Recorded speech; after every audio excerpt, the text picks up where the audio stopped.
Hello and welcome back to the Odds Now YouTube channel for the first edition in a brand new podcast series. I'm delighted to be getting this one off the ground. I am Matt Hill, and next to me is my new co-host for this series that we're going to go with the title. I'll give Felix the credit for this one of Bettor Days Ahead, and it is basically covering all things sports betting. So if you like a flutter on the footy or a gamble on the golf or anything in between, this will be the place to go for your weekly sports betting chat fix. We'll be uploading every Monday. That is the plan. And straight in with episode 1 here. So I would say that every episode is going to have an overriding topic or an overriding theme or a question that we're going to tackle. We're also going to have a little bit of a chat about how our betting week's gone just generally. And we're also up for answering viewer questions as well. So if you have any questions, topics that you'd like us to cover in the coming weeks or you'd like to pick our brains on, definitely pop them in the comments below. Give us a thumb up if you do enjoy this podcast. And hopefully we'll have you as a regular attendee on a Monday. I'm going to hand over to Felix. We will do official intros, I suppose, in a minute. But Felix, how you doing? How's your week been? Yeah, pleasure to be here, Matt. It's been a long time coming, hasn't it? There's been a lot of prep work going into it, but glad to finally get this off the ground. It's been an okay week. Dabbling in various different sports.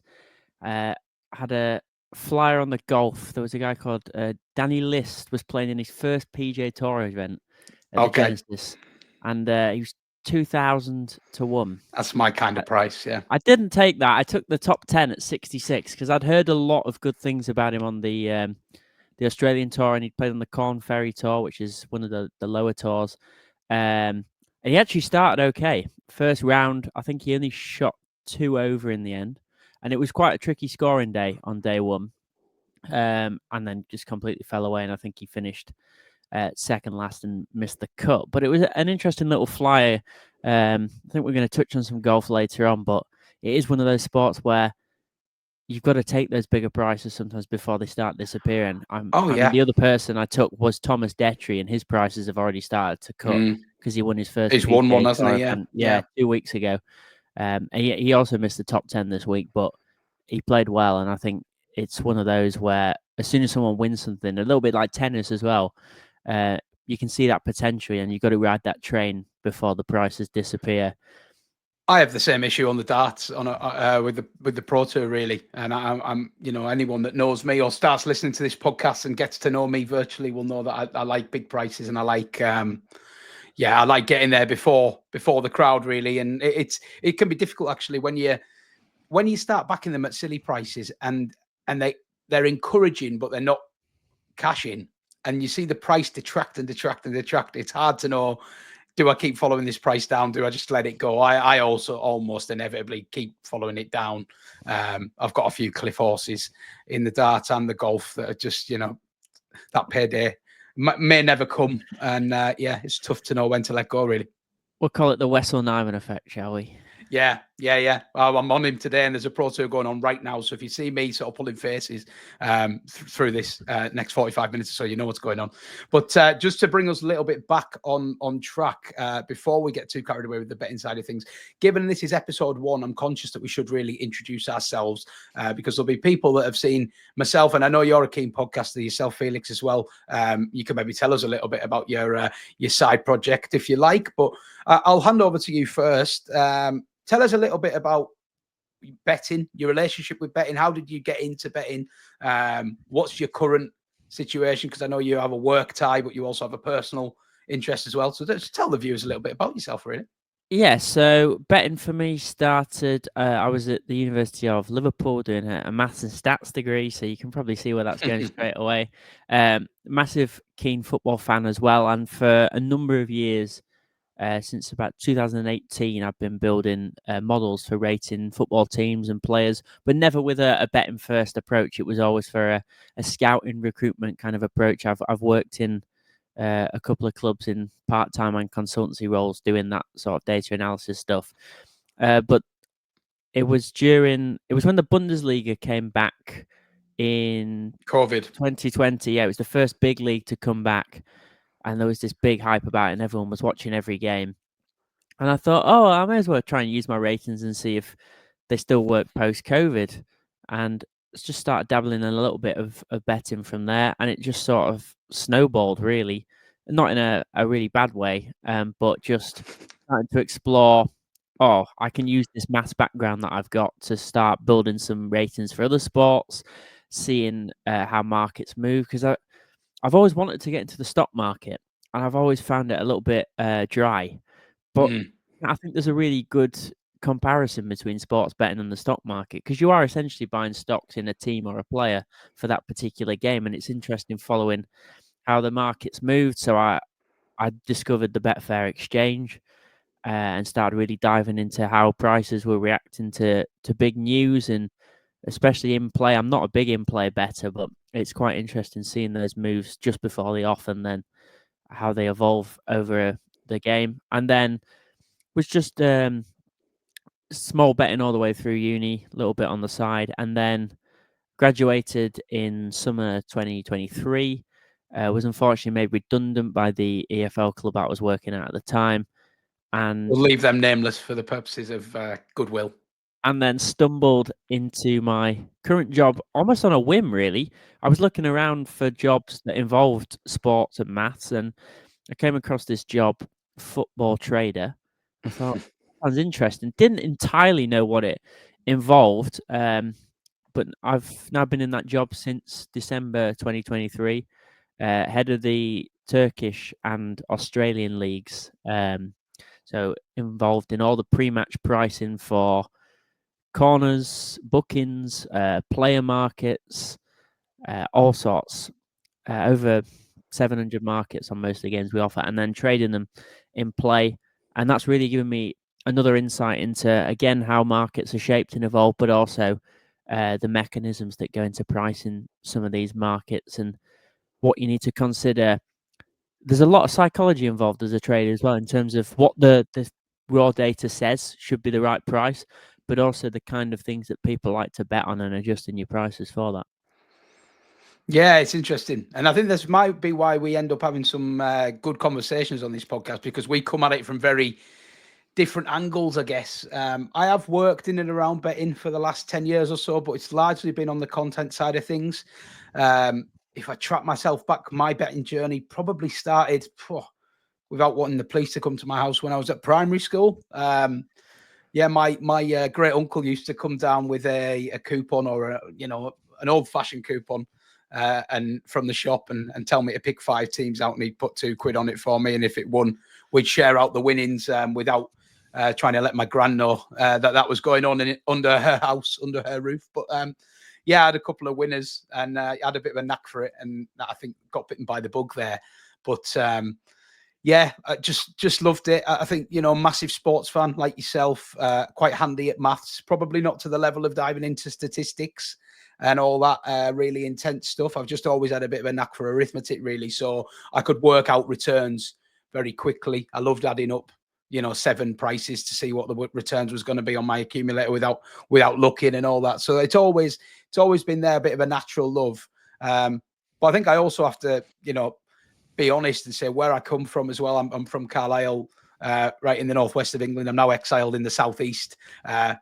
So yeah, couldn't have moved much further away without leaving the country, really. But yeah, where I'm from in Carlisle, they're cut from good cloth. But I think it's fair to say we don't have a lot. It's quite a poor area, and I think the idea of being able to, turn a little into a lot always appealed to me. And that's probably where my journey started. And then working in it, I did a degree in journalism. I'm a writer, and I've worked in content now for the best part of a decade. I've worked for a couple of big bookmakers. First job was with Betfred. I've also worked with LiveScore, and now working obviously on the Odds Now project as well. So I've always been in and around it most of the time. My personal betting journey's been a roller coaster. I think it's fair to say. I probably in my early 20s, looking back, I was betting quite recklessly. Just loved it. Just betting on all sorts without much rhyme or reason. And probably had to have a moment there where I said, okay, this isn't sustainable, having a look at how I bet, why I bet. And I had a little bit of time away from betting, actually. When I first moved down south, I decided I'm going to step away from this for a little while, focus on my life a little bit, And then I've come back to revisit it. And I guess in my second betting life, if you will, I've tried to take lessons that I learned from my early years of betting, and just go with a little bit more refined approach. And still, that's an ongoing task. I think everybody's always striving to be a little bit better. But yeah, I still make bets that I regret. I still get too involved in things, let my emotions rule my head sometimes. But that is the game.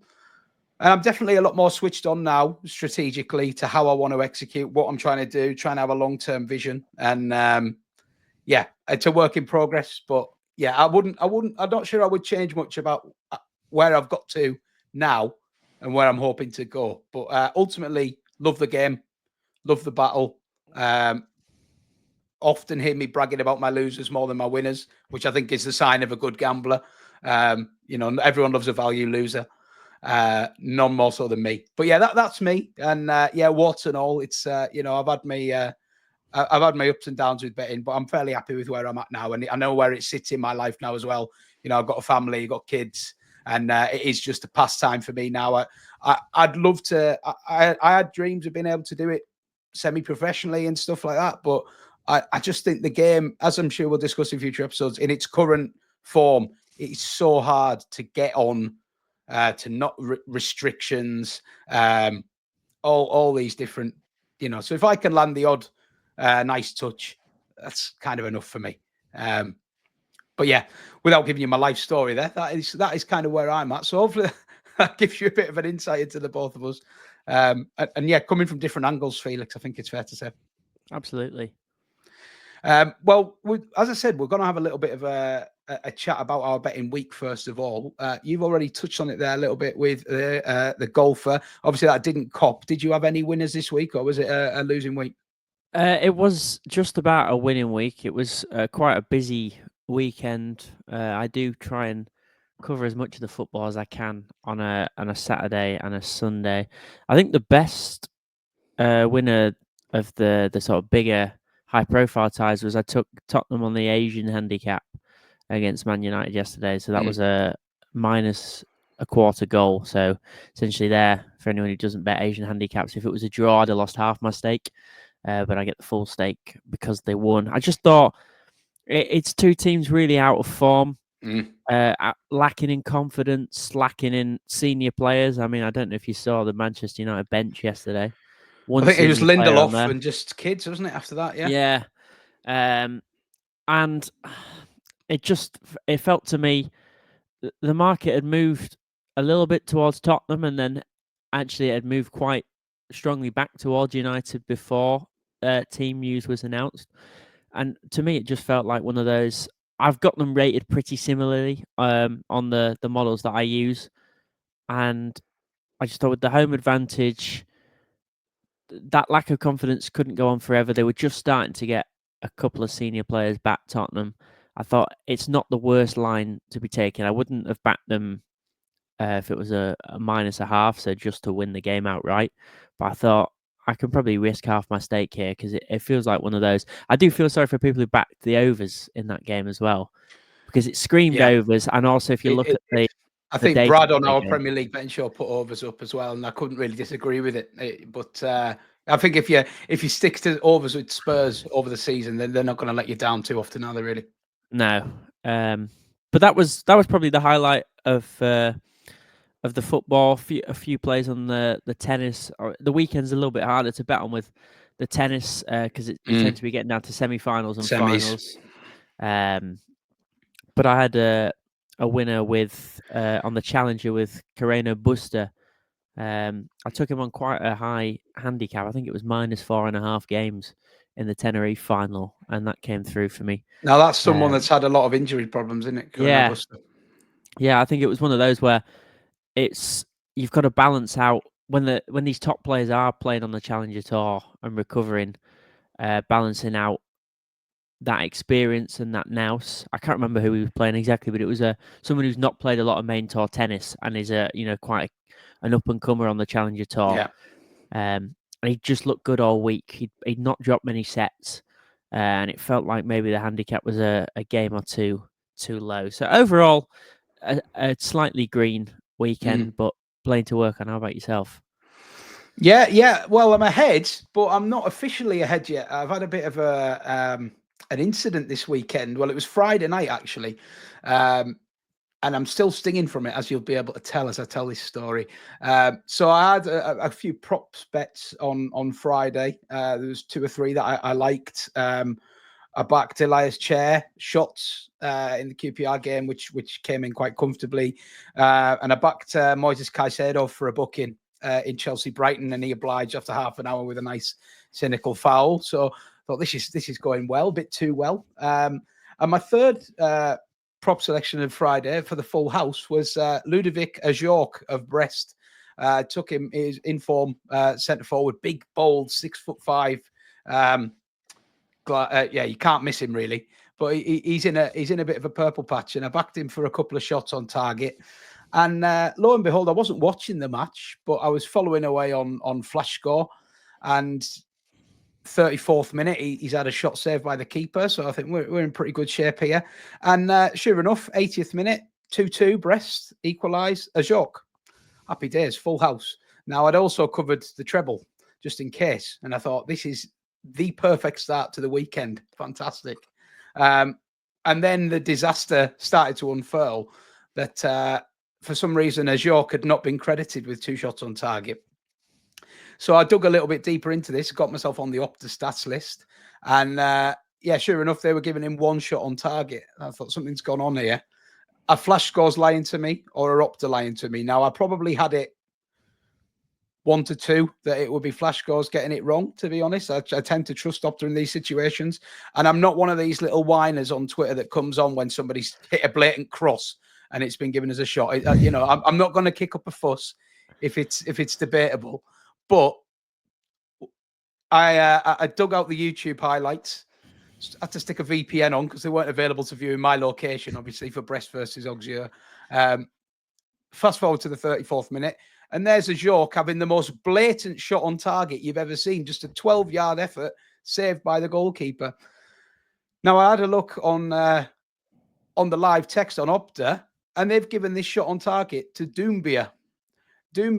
Now, I don't need to point out for viewers the difference in appearance between Doumbia and Ludovic Ajorc. You feel free to Google them and tell me if you think they look similar. But I'm not quite sure what's gone on here. But effectively, I am yet to be settled as a winner. Now, I've been refreshing the Opta stats pack virtually since Friday, and they still haven't adjusted this. Now, do I become one of these little Twitter whiners and I start tagging Opta in this to try and get this altered? I don't want to go into figures, but it's quite a sizable amount of money on the line here. And I have quite clearly been wrong done. Now, there's no obvious, unless you're going to tell me otherwise, Felix, there's no obvious appeals process for this other than just hounding the bookie, hounding Opta and hoping that somebody can be asked to check it. I'm sure at some point we will do an episode on player props. Yeah. And I could go into a whole 10-minute spiel about Opta and the way the data is collected and the way that they credit or don't credit and some of the definitions for their statistics. And all I will say is there is a reason that they are no longer the lead data provider that clubs go to buy their data off. I had a similar incident a couple of weeks ago. I was trading a game in Turkey, and they've given a goal to what I thought was a striker called Blas Kramer. Now, a little bit like you, Blas Kramer has dyed purple bright hair. So you can't really miss him in Turkey, where people have either got no hair or hair that's recently just been put back on them. No, Opta have given this goal to Luca Prip. I waited for about 5 minutes to settle this goal. They've stuck to their guns. Luca Prip. 10 minutes later, I have a look. They've changed it. No notification, nothing. It's it really is a murky world when you're collecting individual player data, and I would urge people to go and read the definitions of some of these Opta stats before you start betting on them.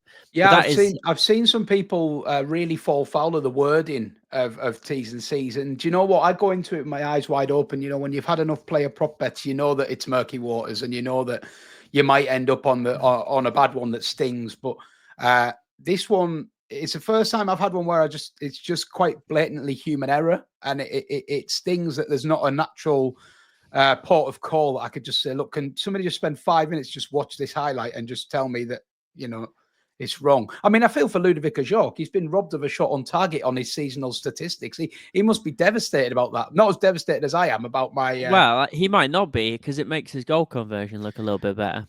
True. Well, yeah. Well, look, I am going to keep campaigning for Ludovic to get his shot back, because it was a fine effort, and it was a great save, actually. But yeah, it's a frustrating one. If I could get that settled, it's a very, very green weekend. Nice. If not, it's about a break even, because I hit the bar a couple of times on Saturday. I fancied MK Dons at Tranmere. They were leading till the 80th minute. Ended up drawing 1-1 with a penalty. And I also had a decent bet on Bradford to win 2-0 against Newport. Went down to 10 men after 20 minutes and finished 0-0. Looked like they were the better team, to be honest. Newport just stinging me at the moment. I'm trying to get against them every week, and they're what is it, 5 unbeaten now? Yeah. Can't last, but I'll tell you when it'll stop. As soon as I stop backing them. Yeah, I'm with you on the MK Dons ones. We have a group of 10 of us put on a tenfold every Saturday. We pick a team each for the 3 o'clock kickoffs. And we got the closest we've ever got this week. We got 8 out of 10. And MK were one of the teams. And Chef Wednesday conceded a last-minute winner to Frank At least Lampard's it wasn't just resurgent commentary. Yeah, but that would have been a real kicker. But that's the closest. I mean, we don't get close most weeks, but that was good going. a real I used stinger. to run a team bet when I worked at Betfred, and yeah, it was very, very hard once you get into the 7, 8, 9 selections. Very hard. I think if you've got a team of 4 or 5, you've got a chance of getting a couple up a season, maybe. But yeah. Anyway, so yeah, to be continued. Basically, I'll update you next week on how I've got on. If you see me sending tweets to Opta, I think the French account's called. So if you see me, I'll be retweeting them. Everyone else get retweeting them as well. Need like a little bit of fanfare behind it. Yeah. People say they're disgusted. They won't be watching any more Liga until it's settled. Well, we'll get into today's main topic then. Where to start with this, really? We've decided that episode 1, a good simple topic to discuss.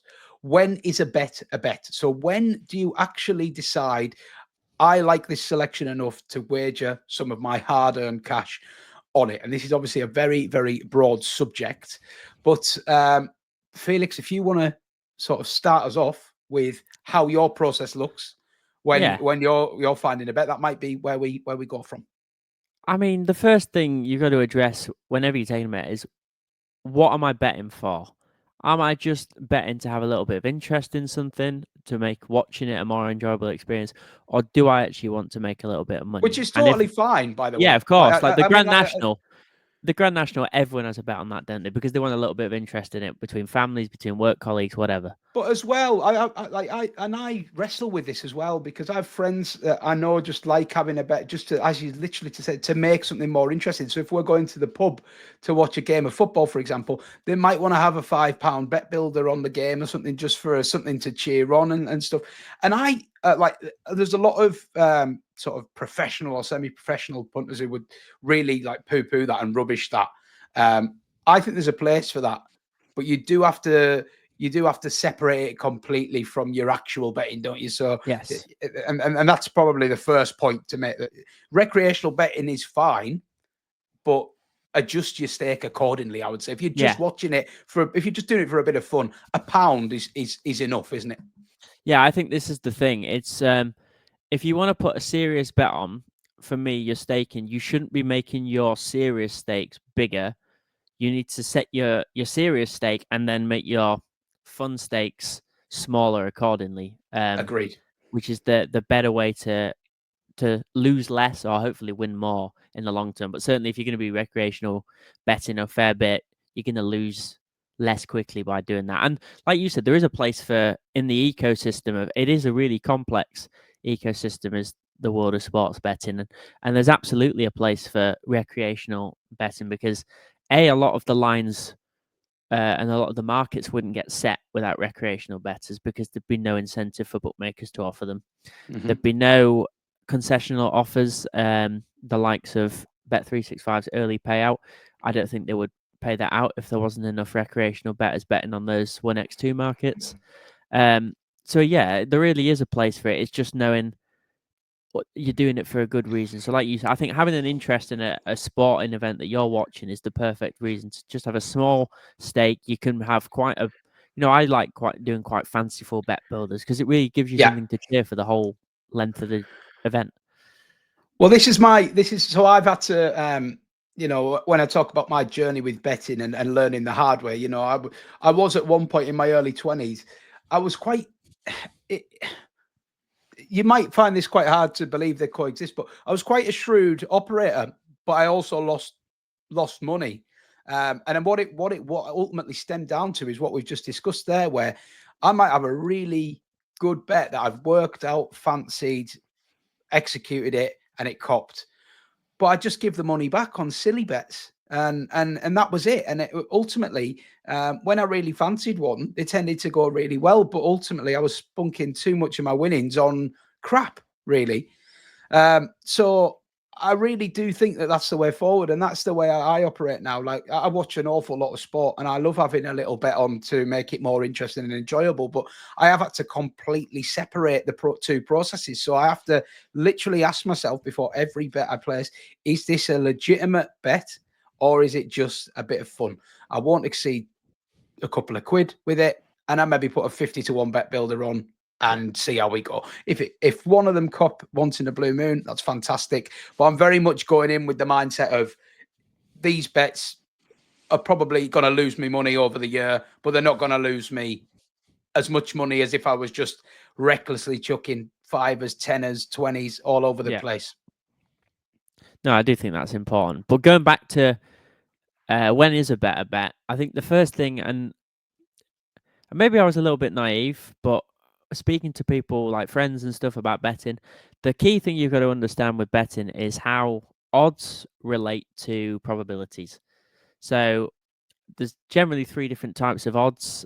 Traditionally, you're going to use fractional, so 2-1, 7-4, stuff like that. Decimal, so 2.0 is the same as evens in fractional. 5.0 is the same as 4-1, and then you've got American odds. Don't even get me started on those. You've got pluses and minuses and three-digit numbers all over the American odds. place. God, I mean, I love betting, but when you've been in British betting so long, you're trying to get your head around Yeah, plus and minus the lines. plus money So makes complete sense yeah, because, yeah. but then flipping it to minus, I really struggle converting minus money. So that's like odds on shots in American parlance for us.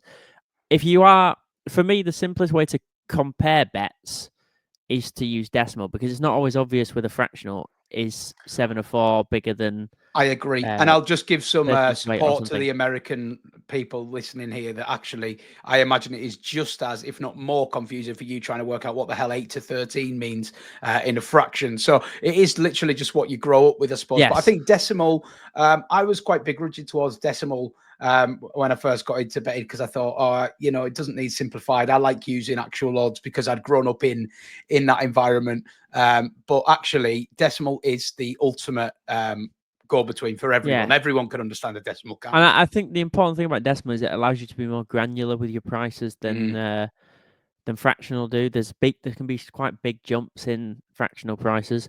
But going back to the relationship between odds and probability, the easiest way to describe it is the odds represent the percentage chance. So if you do 1 divided by the decimal odds, that is the implied percentage chance. So if you've got something that's at 2.0 evens, the implied chance of that is that there's a 50% chance of that happening according to the bookmakers. Now, the other thing you've got to consider is the overround or the margin that the bookmaker puts on these things. And this varies massively. So if you look at the probabilities of a football event, say home team, draw the away team, and add up the probabilities, it's not going to add up to 100. It's going to, depending on the level of competition, Premier League, it might add up to about 106%, which And means that that's quite good in this day and age, yeah. isn't it? That's about as good as you're Whereas going to find. if you're betting on, like I do very, very occasionally, the Bahrain Premier League, that can be about 15%. So you do have to take that into consideration, not only in who you're betting with. So shopping around, looking on Odds Checker for the best price, that can really save you money in the long term. Even a couple of ticks on a decimal price can completely change your bet, especially if you're betting with higher stakes. But also, you can bet into markets with lower overhand. So it's the reason I bet a lot more Asian handicaps than I do 1x2, because the margin on an Asian handicap or an Asian goal line is generally only around 2 to 3%. So you're basically, it's almost like a tax you're paying to the bookmaker. Yeah. So you're paying less tax. So how that relates to is a better bet, you need to find bets where the price or the probability of that event happening, you think that the chance of it happening is greater than the bookmakers. So you would make the price shorter than the bookmakers have it. And that can be anything. I know there's a lot of people who say, oh, I don't like playing short prices. But I'm just looking, the game's kicked off now, but I was just looking at a darts game here. Connor Scott was playing Kai Gotthard, 1.22 Connor Scott, and you think, oh, that's really short. Is that worth my money? But if you think Connor Scott should be a 1.1 shot, then that's actually an extremely good bet. Now, people can't get their head around that, and I've spoke to many, because we have to be realistic here. If you're listening to this podcast, either you're looking to take your betting more seriously, or you really do love your betting. But your man on the street that's having a bet on a Saturday and a Tuesday probably doesn't love their betting enough to learn about over rounds and to learn about odds in relation to probability and stuff. So just, I think for those kind of people, just giving yourself a basic education in odds conversion to probability and having that ability to say, okay, so this is an evens bet, so that's a 50% chance of winning. And it simplifies the whole process in your mind of, okay, the bookmakers make this 50-50, but I think it's actually more like 55-45. So that's a good bet. And then even then, you're not going into really deep mathematical levels, but you're giving yourself the best chance. And it leads on to this conversation about if you keep betting value, we would call that a value bet. If you keep betting value, you will eventually come up on the right side of things. Now, people really struggle with the concept of, I like to back big prices. So in the darts today, for example, I've took 6 players, the shortest of which will be 50-1. The biggest will be 300-1. Now, if I don't win today, does that mean I've struck bad bets? To the man on the street, maybe, and maybe I have. Don't get me wrong, but to my eye, I've backed them all at the right price, and it doesn't really matter to me if they win or lose today. Yes, I want them to win, and sometimes when I'm a bit skint, I want them to win even more. But ultimately, I know if I keep backing them at the right prices throughout a long period of time, eventually the variance will see me in front. Now, that is a concept that is quite tough to understand and get your head around. But once you do get your head around it, it will change the whole way that you approach betting. You will be less bothered about, you'll be less outcome focused and more process focused.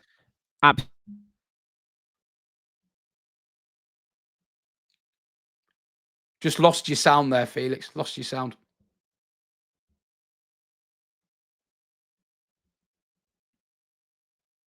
No, I don't know. Maybe not. There you go. There we go. About that. Go on, dive straight in. Sorry, I was just saying that is the whole key to unlocking becoming a better, I think, is not being afraid to back a loser. And like you were saying there, if you back 50-1 shots and you win more than one, then that you've got the value out of that, because you back something that you expect to happen 1 in 50 times, just more or less, and 3 of them have happened. Well, that's obviously a value bet. And the other thing people struggle to understand is how long you can go on there is no law that says this person has backed loads of really good value losers, we must give them a winner now. Every event, more or less, is independent from the last event that you bet on. And you can put on the best bets, the best value, well thought through bets, and you can go on a horrible losing run, and the variance might not catch up for genuinely hundreds, if not thousands, of bets. But the point is, you've got to keep finding those. You might not always find a big edge. It's very rare that you're going to find something that's 10-1 and you think, oh, that should be 5-1, 6-1. They're very rare. It's more like, to go back to decimal balance, oh, that's 2.25. I think it should be more like 2.1. I'm going to bet that. And if you keep it's all about chipping away. I think the other important thing is there's people who think, oh, good bettors, they only have 3 bets a week. And they search and they go, right, these are the 3 best bets this week that I'm going to bet. Whereas not go silly with volume, but the best way to override this variance and these winners and losers is to have more keep bets, finding smaller value bets, keeping your stakes small, keeping that risk small, but just chipping away. And that way you're going to smooth out this variance curve a lot quicker. Now, how you find value, that's a whole topic that I'm sure we're going to go on to. There's 2 main paths. There's what they call, more in American terms, the handicapping route, which is knowing your sport really well and finding places that you think the prices haven't factored in these things about the coach, about the players, the tactics, whatever. And then there's the data-driven route, which I class myself as going more down, whereas using numbers, trying to build models, looking at previous market prices for similar events to try and give yourself a true price and then comparing that to the market. Spot on. I'd agree with you there. So this is going to be really nice, actually, because I am more of the first school of thought, as you know, and you're more the data-driven guy. Yeah. So I think we could give the pros and cons of both approaches here. What I will just say as a caveat to this conversation is that I personally think the best option is a combination of both.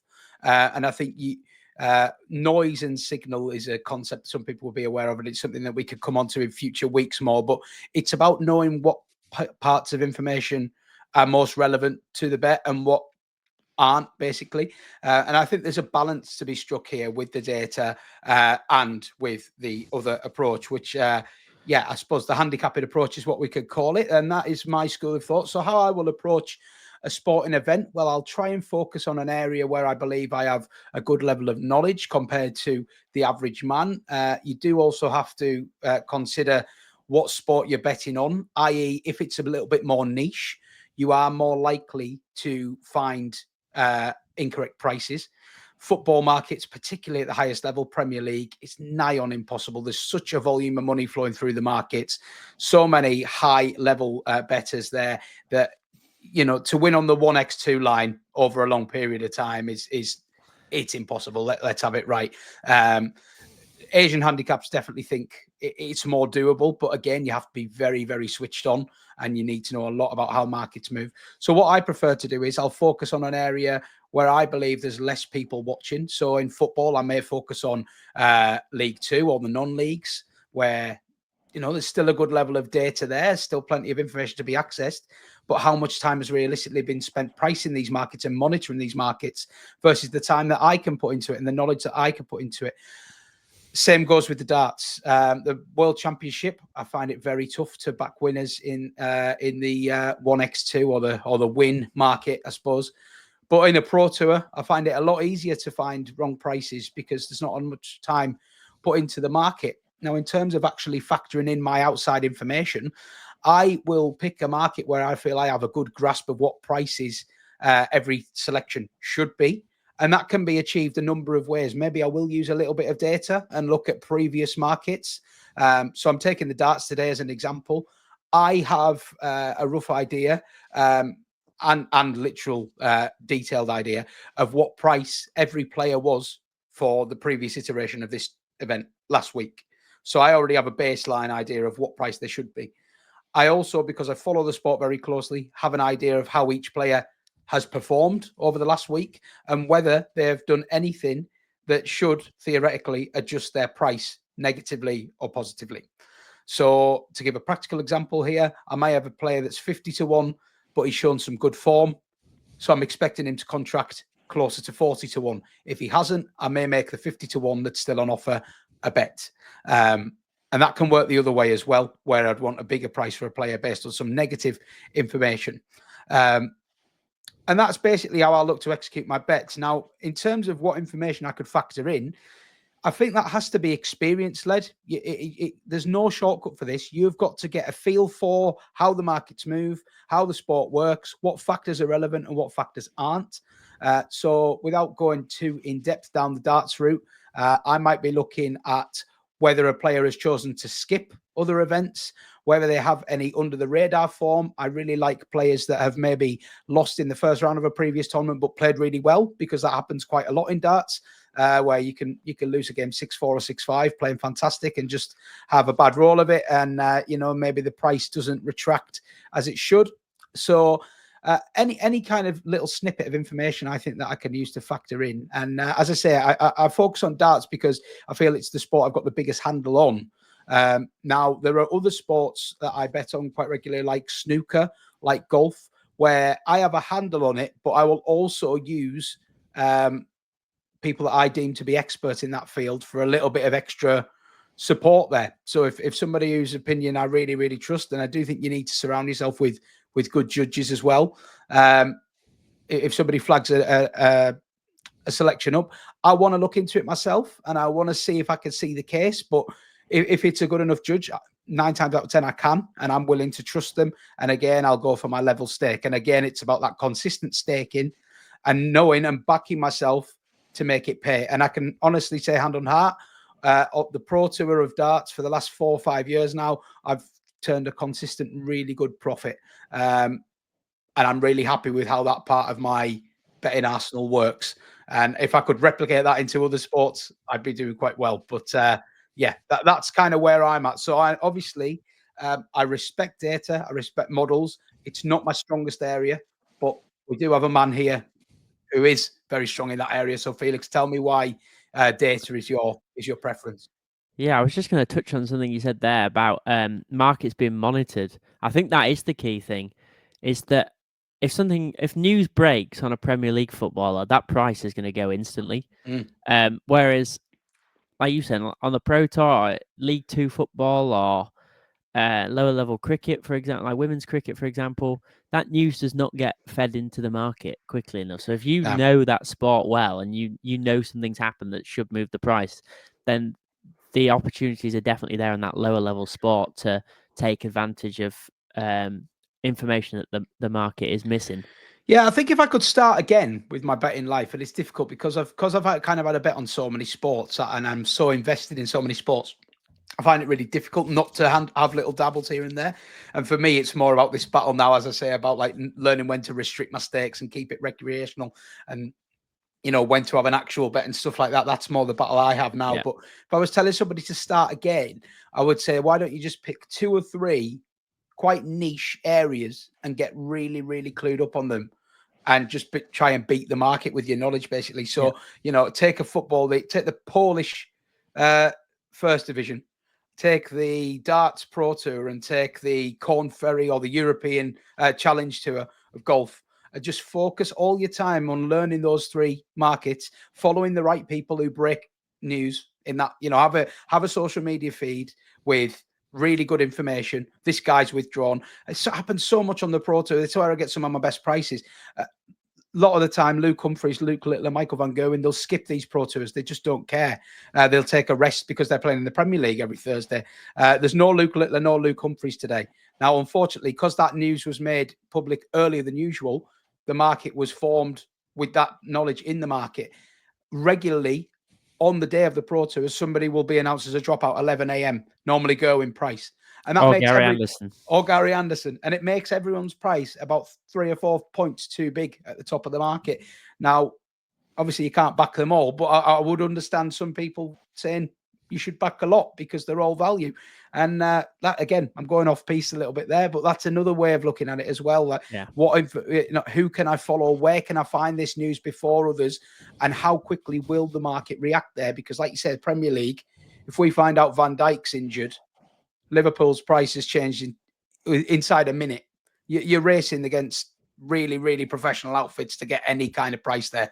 Or not even against people. You're racing against bots sometimes. Yeah, exactly. You got no chance. That is the issue. But in terms of data, I've expanded it out over the last 12 months, I'd say. But initially, like you said, that it was just football. It was just modeling football and having. I won't go into too much detail. Maybe we'll do an episode in future about how to build models and ratings and stuff like that. That'll be good. I'll bring my notepad for that one.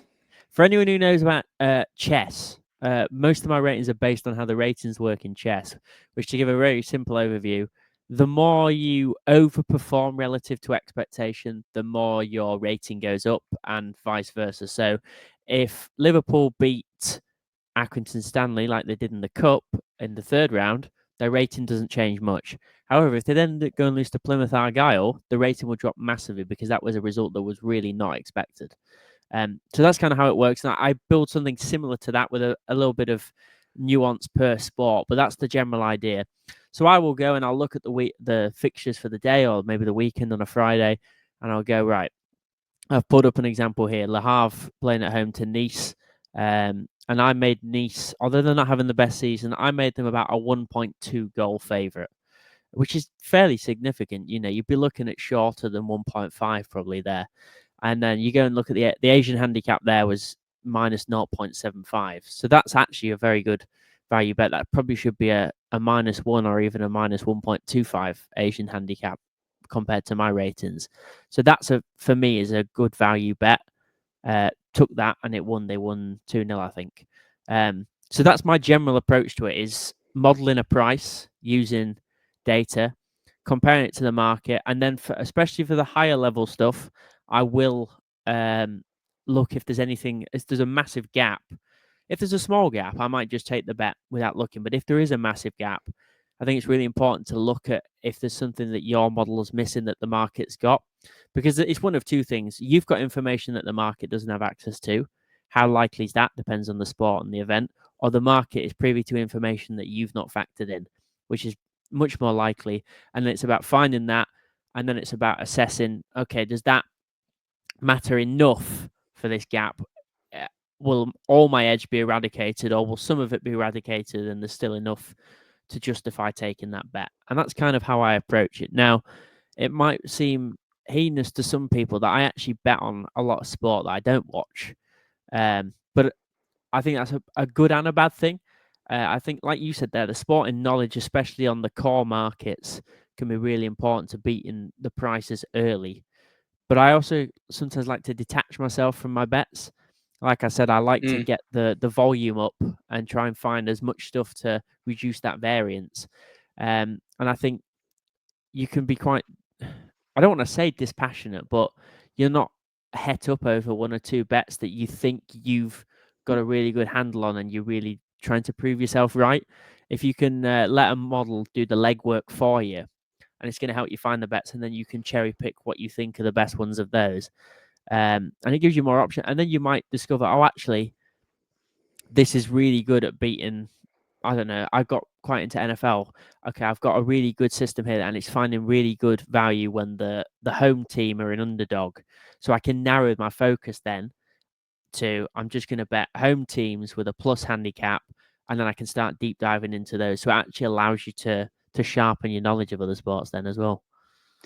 Yeah, I admire that, and I think there's a little bit. It's a funny one, isn't it? There's a bit of war lines drawn between data-based betters and like gut. I suppose I hate saying gut because it makes it feel more simplistic than what it is. Actually, you do need quite a lot of knowledge and skin in the game to be a sort of handicapper, if you will. But like I had a bit of a love-hate relationship with data at the moment because not at the moment, but previously, because I used to think, oh, I don't. That's not me. I like to. I like to use my knowledge, and I like to have conversation, and I don't want to just have a robot spit out and tell me what to bet, because that's not what betting is to me. I like the process of debating a bet, placing a bet, the joy of winning a bet or losing a bet, and that roller coaster. But I do actually think you have to get to a place in your betting where you have to at least be aware of the perks of the other side of the coin. You don't have to say, I'm going to become if you're like me and you like being trying to be a judge and trying to absorb information and weigh that against the market, you don't have to suddenly start doing models and going over the top obsessive, but you need to be aware of their importance and their place. And the same people I would urge the same people who just think that data can tell you everything. Well, data can tell you everything, but you still have to apply logic with that data. It's not enough to simply have data. You can have the best data in the world, just like we were saying about you can place the best bet in the world. We've still got to win. You've still got to use it, and you've still got to use it properly. And I see a lot of people churning out some really good data, but I don't feel like they're using it properly.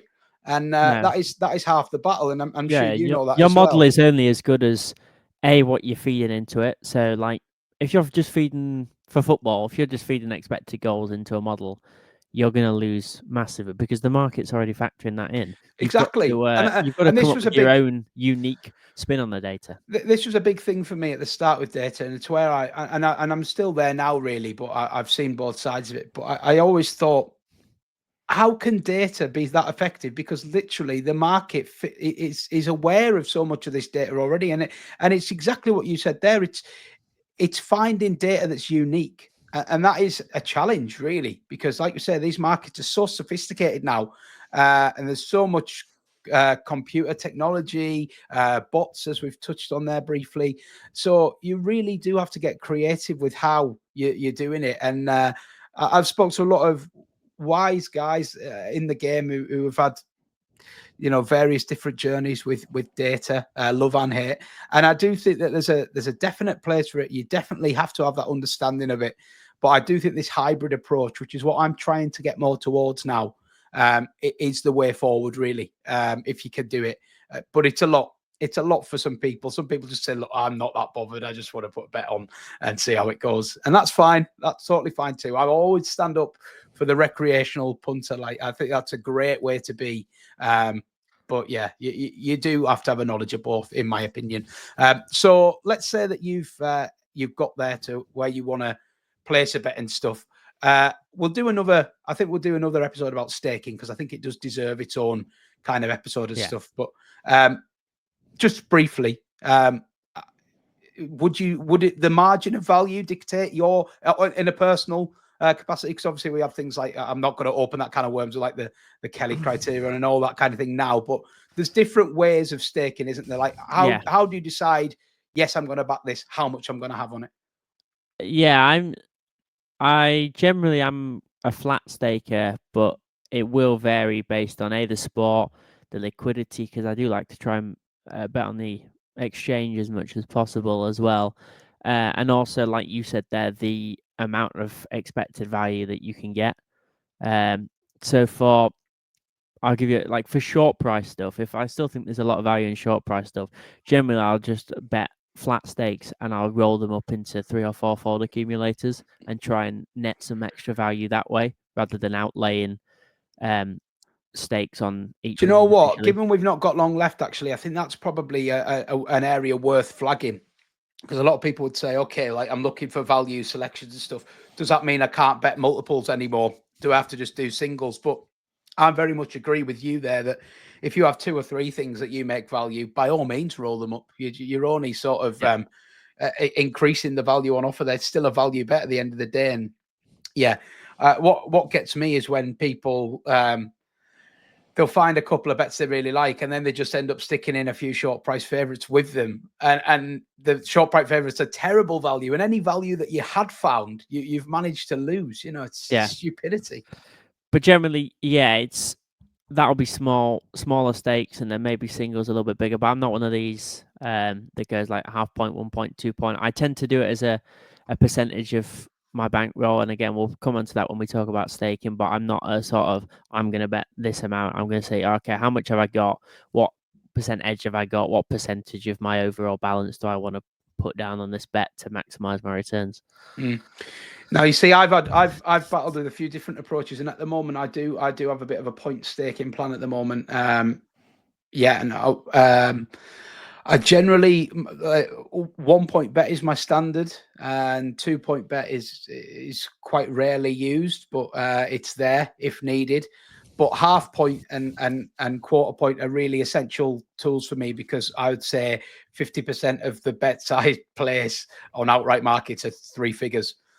So I can't just be chucking my 1 point stake on. I can't put the same amount on MK Dons to beat Tranmere as I can on my 400 to 1 darts player. It just Of doesn't work course. like that. So I need to have a bit of a plan in place. And we've not even touched on each way betting either, which is a whole other kettle of fish. Exactly. That's probably its own episode, to be honest, Yeah. each way betting, because I've seen some good debate around each way betting actually on social media this week, and whether it needs a shake up, particularly in horse racing. I don't know if you saw that. It's in the same tweet, yeah. Yeah, and like I say, you could probably have your own show about that one. But I think we are coming to the end of this one.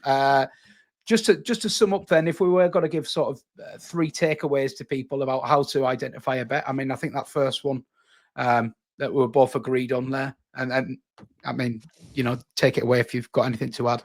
Yeah, I think the 3 key things for me is know what price you want to back something at. Doesn't, as long as you know in your head what is the shortest price I would take this at. Agreed. Then you can't really go wrong with that. Keep your recreational stakes small and make your proper bets bigger, but scale them down more than scaling up your proper bets. And like you said, blend the two. Have a gut feeling about what bet you want to put on, but try and find 2 pieces of hard data that are going to back up that bet. Yeah, and that is it. And I would agree with all 3 of those. And ultimately, I think with all of them, it's just scrutinizing the process a little bit more. Don't just be putting, if you're putting a bet on and you haven't spent a good period of time assessing it, weighing it up, and working out why you're betting it, it's probably a recreational bet, and it probably only merits £1 or 2 of your money. If you're having a proper bet, you need to be cross-referencing it, scrutinizing it. By all means, I am very much in the club of asking somebody, do you make this a bet? Do you think this is a bet? I think as punters, we can be quite protective of our bets. Oh, I want to get on, and I'll tell everyone after if it wins. I actually think it's really good sometimes to put your selections out there. And it's something I've found with doing a lot of YouTube content, previewing events, where I'll say something, I'll make a case of something. And yeah, it's nice to have people commenting saying, oh, I agree. But I actually prefer it when somebody says, I'm not really sure about that because you haven't mentioned this and this. And it just makes me think, okay, I better just go and look again here because maybe I've missed something. And then having the strength of will to step back and say, actually, that's not a bet. That's tough. But I just think just being aware of it and really surround yourself with good people. Yeah, 100%. And get a WhatsApp group going. I have made some of the best bets I've ever made from being in a WhatsApp group with some of my friends from university who've told me things I'd never dreamed of betting on. Yeah, exactly. I totally agree. And with the darts as well, we've got a good little triumvirate of us that sort of talking about it all through the week and prepping and this and that, and knowing when to strike. And then when it comes up good, it's very rewarding because you've put the hard yards in. Yeah. And I think unfortunately in this day and age with social media, there is a real undercurrent of people who just want winners and they just want them now and they don't care about the process. But if you're going to bet and you've got to be profitable, it is a process. Yeah. You might find it was easy, we'd all do it. Well, exactly. And you might find and this is the mistake everybody makes when they first get into betting. You normally have a winner early on and you think this is easy.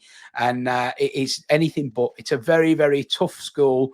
Like me, a lot of people will learn the hard way and have to sort of, take stock and go again and refine yourself. But it's a joyous hobby. And it is. There's not many hobbies like betting that give you the same thrills and the same ups and downs. It's such a fun. I'd never change it.